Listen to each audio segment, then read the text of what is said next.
thought we weren't sure if you were just trying to throw us off track with he's fine, he's going to be okay, but clearly Dylan Samberg is okay and good to go. Yeah, that was one of those ones that kind of numbed him for almost probably for a day and a half. But just one of those ones that gets hit in a kind of crazy spot that kind of with no padding, and obviously it was pretty painful. But yeah, he's good to go. And we saw, I think it was Gabe's first time on the ice with Jacob. Yep. He's day to day now. We'll just kind of let him. He's up and running on the ice, but we'll just kind of just take him day to day here and see how it moves. And then from a housekeeping point of view, the besides Nikolaj and Rasmus, who were kind of clued in on day to day, what about the other three guys? You know what? Actually, on Nick here next week to week. So Nick Ehlers will be week to week here. So on everybody else, it's day to day, and we'll just kind of play it from there. Yeah, the other three fellows, so I think it was Dylan, Kyle, and Brandon. I think everybody's okay. Okay. Yeah, no. I'm just wondering. So that was just maintenance for them today. Yeah. Okay. Oh yeah, today was an optional. Today was optional. You missed me out there. I wasn't out there either, so yeah, no, I took my option today too. Maintenance. It was maintenance for me today too. On the subject of Nikolaj, when you say week to week, is this something new or is it related to what was hobbling him? Obviously, it got re-injured again when he ran into the linesman. With Gabriel, is it possible to estimate when he might join the team for practice? We're going day to day. This is his first time on the ice today. With Nick, people I think pointed to him getting hit in the puck a couple of times, but I think in the same game he kind of went foot first into the boards there. Is that kind of more? It's a reoccurring of the injury that he had from before. So. Scott, can you just say how Iafallo has done on that first line? Yeah, he's been really good. We had a little bit of it last year, a little taste of it when we had some injuries. And thing about Al, you know what you're getting every night. He's the same player, whether he's on the fourth line or on the top line. He's on our penalty kill. Goes out pretty early on the penalty kill. He's on our power play. So he's a guy that, as a coach, you know that you have there. He's a Swiss Army knife that you can look down the end of the bench and you're going to get a pretty consistent effort from him every night.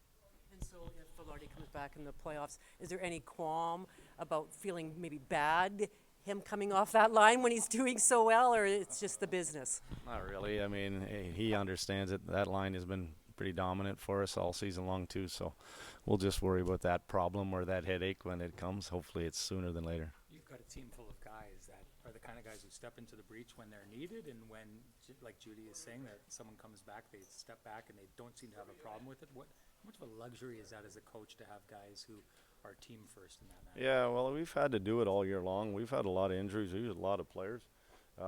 We've had some big injuries, whether it's been on our radio to training camp with our defense, and then obviously Sammy getting hurt, P losing him, and then up front now all of a sudden we've, in the second half of the year, our forwards have getting banged up. But guys have been stepping up and taking on bigger roles and succeeding, and Al's a part of that. There's been a lot of guys that I could look at that have we've asked for a little bit more because they're taking on a bigger role, and they've responded tremendously, and that's just a real good sign of depth and a real good team team structure that we have. I'm sure as a coach in game 81, when a guy like Samberg takes that shot and you see him go down, there's part of you that's bracing, but as a coach in a game like that where your players are still sacrificing the way that they're doing it, what does that tell you about your group? Well, at the end of the day, I know I said that we didn't have a goal as the President's Trophy, but it was still sitting there. And we didn't find out until after the second was over. But the guys are going to play the same way every shift, and that's the same thing tomorrow that I'm expecting. That we still have to get ourselves prepared for this first playoff game, and we want to make sure that we're doing everything the way we would do in game 10 or the game 40. Nothing changes. You can, if you go out and try to play a different game, it just gets you one into bad habits, or two might get you hurt. And so I knew Sammy's not going to change his way of thinking and how he plays. He's going to get in front of shots. He has a lot of pride in the penalty kill and what he needs to do, and that's just, I wouldn't expect any less. Over the years, there's been probably a lot of reasons why Winnipeg's gotten better year over year.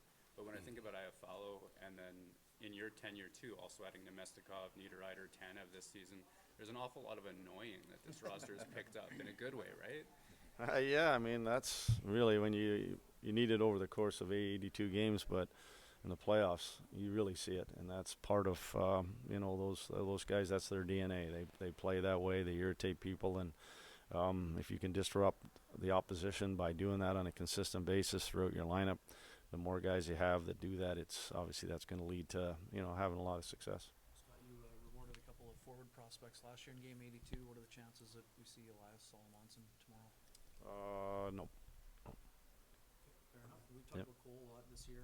Where has his game grown the most in your eyes? The biggest thing is he's not so hard on himself.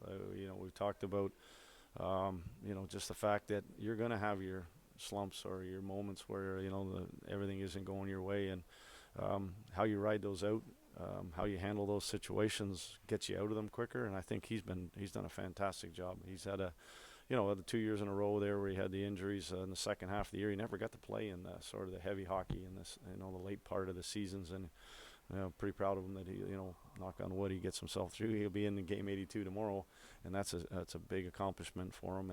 But at the end of the day, his ability to put stuff behind him, not to get down and drag himself down. He's been really upbeat.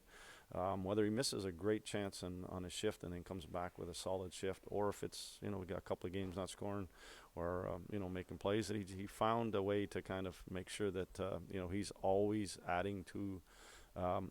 He's always contributing to our hockey club in other ways, and that's a real good sign of a young player maturing. And also, too, you've used him on the first power play unit when needed, and also in overtime lately. I mean, what does it say about the trust he's been able to earn? Well, he's earned it, and that's the biggest thing. Is that coming in the year, there's a lot of questions about our second line, and our second line to me has been outstanding.